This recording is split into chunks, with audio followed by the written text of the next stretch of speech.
my anxiety was through the roof. I started getting stress acne, so losing my hair. I have a much healthier mindset on what a job means to me now. I just had to take that leap and believe in myself that I could get through it, even if it was hard.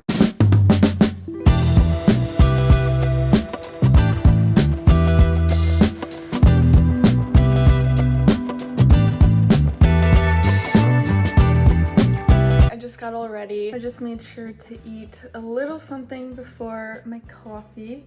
It is 8:28. I have a meeting in 2 minutes, so I'm logging onto my computer, and then I'm gonna leave in like an hour and head to the site that I'm meeting my manager at. Woohoo! My meeting just ended. I'm gonna eat some breakfast and then get ready to go. Workday is starting off good.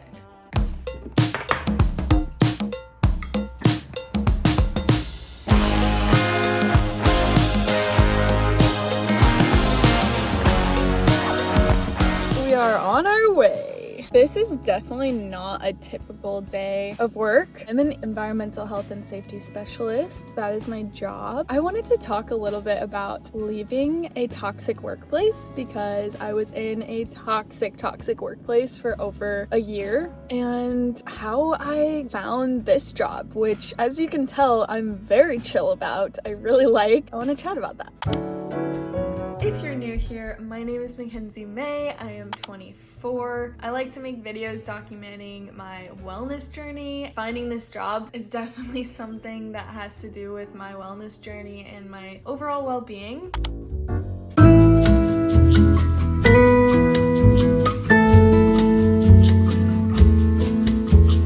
I made it to the area I need to be, but I'm gonna stop at a gas station because I have about 20 minutes and I have to pee so bad. Stopping at a little Chevron.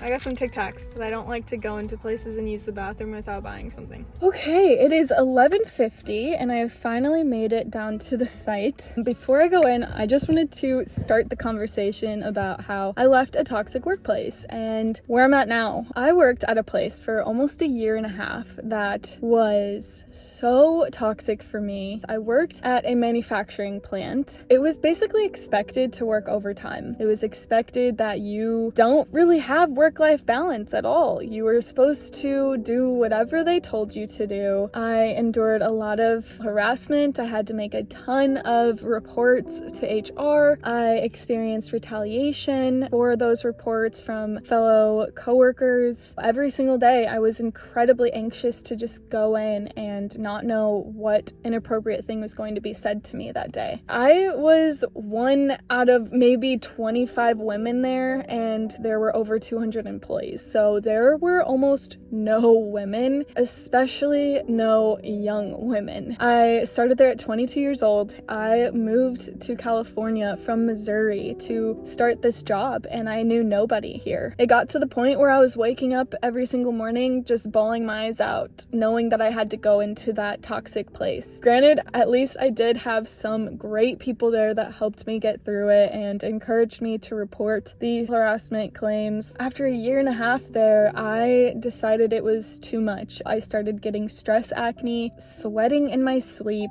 losing my hair. My anxiety was through the roof. I was so scared. It took me months to decide to quit. Months of my amazing partner encouraging me, coworkers that actually were supportive for me. It was a really hard decision. It was scary. I was living in the Bay Area. You know, it's super expensive to live out here, and so I was scared not having a job that I wouldn't be able to survive. I wouldn't have been able to do it without the support of my family, friends, and my amazing partner. I'm so proud of myself for taking myself out of that situation. One of the reasons I'm sharing this experience is just because I understand what it's like to be in a toxic workplace, to be forced to be there over 8 hours a day, just so anxious to just walk into that place. And it was definitely something that I was able to learn what I do not want in a job. I used that experience to really reflect on and figure out what I did want in a job. And I will continue this a little bit later. I need to go in and grab a conference room. Let's go in. I'm a little nervous. I'm not gonna lie, I haven't met these people yet.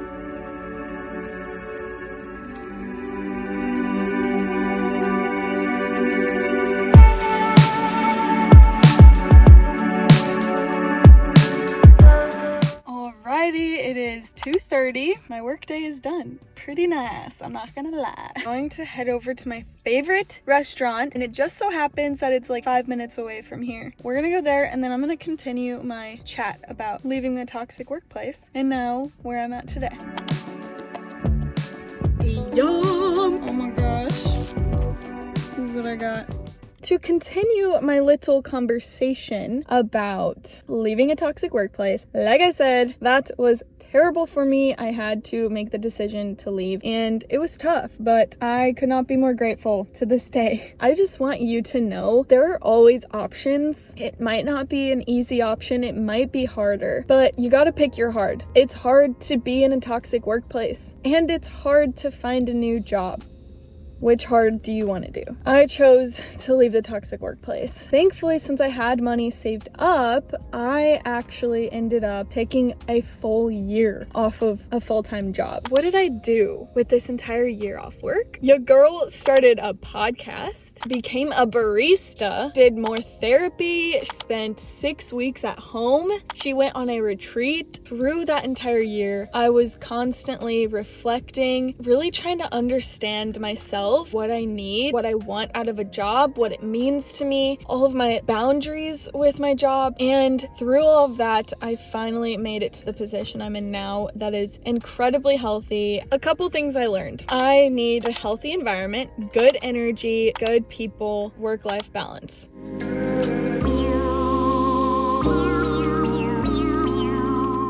Key takeaways. You have options. In my case, I was in a situation that was bad. I made a plan, got my finances together, created an entire Excel sheet, figuring out my expenses, how many months I'd be able to sustain myself, and when I would need to get another job. So that's number one. You always have options. Get creative. Number two, figure out what you'll tolerate and your boundaries around work. Journal about things you did not like about your job that impacted your mental health, your physical health, your happiness. Write those down. Do not accept a job that is not cognizant of those boundaries, and know that when you do accept a job, you have the ability to leave that job if it is not good for you. To figure out what you do want, what I did is I just started trying out different things, creating a podcast, becoming a barista. Becoming a barista literally changed my entire view of work.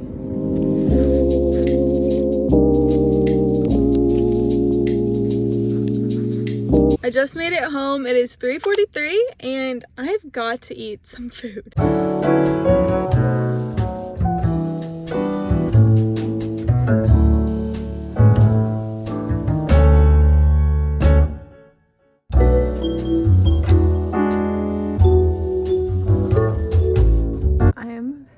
Exhausted. I think it's about 4:30. I realized I didn't really talk that much about what I did today at that site. The main things were I was getting accustomed to that site because it's somewhere that I'll probably have to go to in the future. We talked with a team that's trying to have a scissor lift about all the safety regulations and training needed for that, and documentation and plan procedures and stuff. We did environmental health and safety inspections, and then also they were doing some work outside, some construction work, so we checked out that, and we ended up finding they were potentially letting like cement residue go down into the storm drains, so that's something we'll follow up on as well. Just in case you're curious about what an EHS specialist does, that's pretty much it. I want to go back to talking about how the barista job I had changed everything for me. Growing up, I had this expectation for myself that I needed to have the best job to make the most money and be the smartest person ever. So I went to school for chemical engineering and followed that path. I got a job, whatever. I never even thought being a barista is something I would be able to do and not feel guilty about it.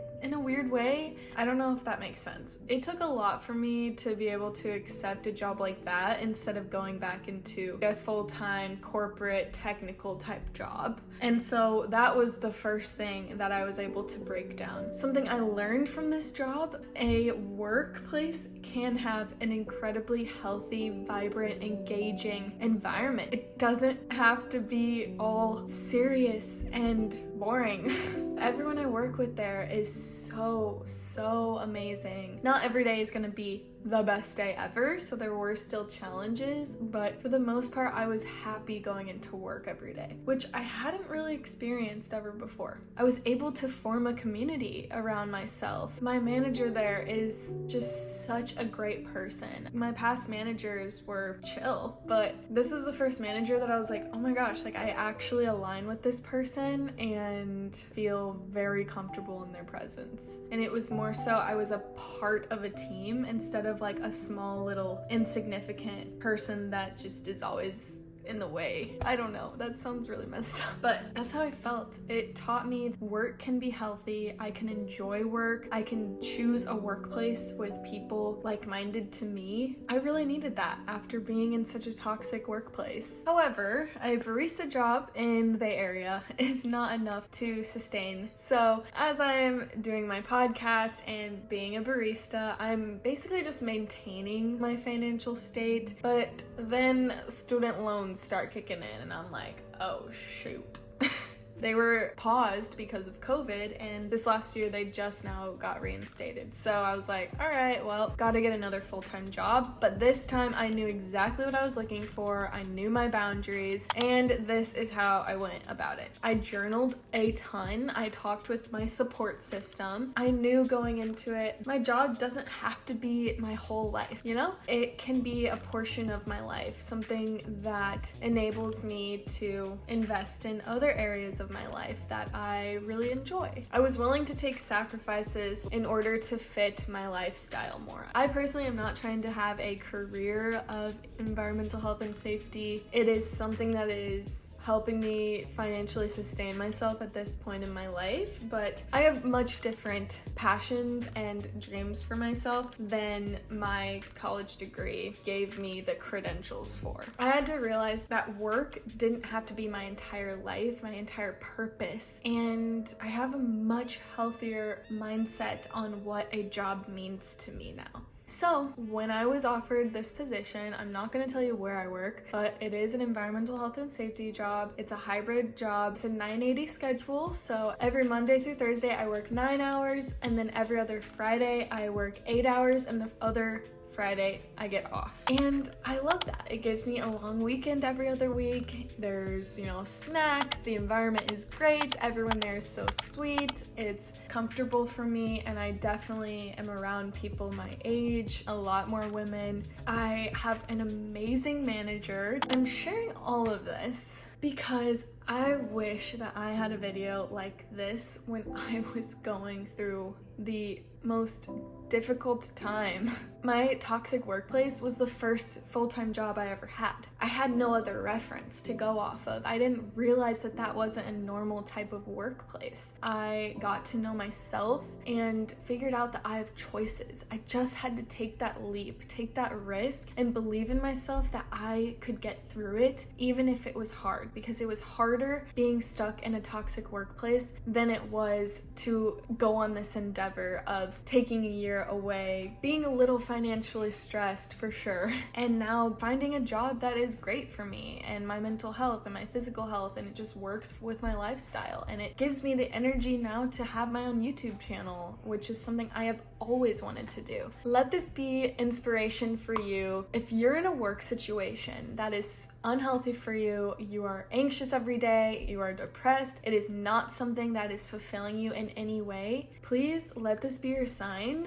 It's going to be okay. You're going to get through it. You have options. You just have to get creative and start figuring out what your options are. And I understand it is not an easy task to do. It's an entire mindset shift. Anywho, hope this conversation helped. Please let me know in the comments if it did, or if you want to know any more of my experience leaving my toxic workplace and how I'm feeling now, why I chose to take a whole year away and kind of find myself and what I wanted in life.